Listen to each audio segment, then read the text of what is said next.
ಕೋಲಾರ ಜಿಲ್ಲೆಯ ಶ್ರೀನಿವಾಸಪುರ ತಾಲೂಕಿನ ಲಕ್ಷ್ಮೀಪುರ ಗ್ರಾಮ ಪಂಚಾಯಿತಿ ವ್ಯಾಪ್ತಿಯ ಕೊತ್ತಪೇಟೆ ಗ್ರಾಮದಲ್ಲಿ ಭಕ್ತಿಭಾವದಿಂದ ಧಾರ್ಮಿಕ ಕಾರ್ಯಕ್ರಮ ನೆರವೇರಿತು. ಗ್ರಾಮದ ಅಧಿಷ್ಠಾನ ದೇವತೆ ಗಂಗಮ್ಮ ದೇವಿಯ ಧ್ವಜಸ್ತಂಭ ಪ್ರತಿಷ್ಠಾಪನೆ ಹಾಗೂ ವಿಶೇಷ ಪೂಜಾ ಕಾರ್ಯಕ್ರಮವನ್ನು ವಿಜೃಂಭಣೆಯಿಂದ ಹಮ್ಮಿಕೊಳ್ಳಲಾಗಿತ್ತು.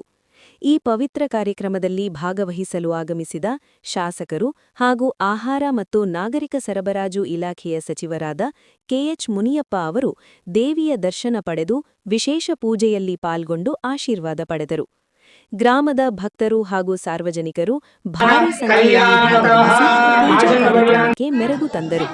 ಈ ಸಂದರ್ಭದಲ್ಲಿ ಗ್ರಾಮದಲ್ಲಿ ಧಾರ್ಮಿಕ ಹಾಗೂ ಸಾಂಸ್ಕೃತಿಕ ವಾತಾವರಣ ನಿರ್ಮಾಣವಾಗಿದ್ದು, ಭಕ್ತರಲ್ಲೂ ಅಪಾರ ಭಕ್ತಿ ಸಂಭ್ರಮ ಕಾಣಿಸಿತು.